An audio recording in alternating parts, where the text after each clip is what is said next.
என் அன்பு பெரியோர்களே, தாய்மார்களே, குழந்தைகளே, என் வயதுக்கு கீழே உள்ள குடும்பஸ்தர்களே, எல்லாருக்கும் என்னுடைய வணக்கங்கள். ஒரு நல்ல விஷயம் சொல்றதுக்கு தான் உங்களை அழைச்சிருக்கேன்.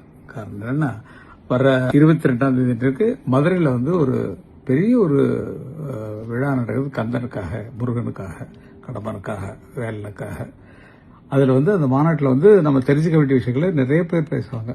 அதில் முக்கியமான விஷயம் என்ன, அத்தனை பேரும் சேர்ந்து திருப்புகழ் எல்லாம் பாட போறாங்க. மொத்தமாக 5 லட்சம் பேர் பாடினா எப்படி இருக்கும்? அதெல்லாம் கேட்டு அந்த மாதிரி ஒரு பெரிய ஆராதனை மாநாடு மாதிரி அரேஞ்ச் பண்ணிருக்காங்க. நான்லாம் வரேன், நான்லாம் உங்க கூட சேர்ந்து பாட போறேன். அதெல்லாம் என்ன மாதிரி நிறைய பேர் வர்றாங்க. இது எதுக்காக சொல்றோம்னா, நம்ம வீட்டில் தினம் சாமி கும்பிடுறோம்.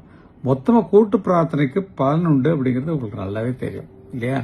அகல நீங்க நினைச்சதெல்லாம் நடக்கும் அப்படிங்கிற நம்பிக்கை நிச்சயமா உங்களுக்கு வேணும். அகல இன்னும் சிறப்பாக நடக்க, இன்னும் கடவுளோட சேர இணைந்திருக்க, கடவுள் அருள நம்ம மெய்மறக்க, நமது பரம்பரைகள் நன்றாக இருக்க, அந்த மாநாட்டில் இந்த மாதிரி தெய்வ விழாக்கள்ல கலந்துக்கிறதில்ல பல பேர். ஏன்னா திருவிழாவில் போறோம், தரிசனம் பண்ணிட்டு தேர் தரிசனம் பண்ணிட்டு வரோம், கடவுள் ஒரு செகண்ட் பார்க்குறோம், அந்த பவர்லேயே நம்ம வாழ்ந்துட்டு இருக்கோம். ஆகவே தெய்வ நம்பிக்கை என்பது மிக அவசியம்ங்கிறது தெரிஞ்சுக்கலாம்.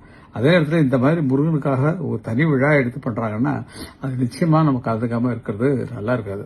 அதனால வாங்க, அங்க உங்களை எல்லாம் பார்க்கணும், உங்களோட சேர்ந்து பாடணும், பேசணும். அதனால அந்த இடத்தில் வருகிற 22ஆம் தேதி மதுரையில் உங்களை சந்திக்கணும்னு ஆசையா இருக்கேன். வாங்க, ப்ளீஸ் வாங்க, ப்ளீஸ் வாங்க. ஓ முருகா.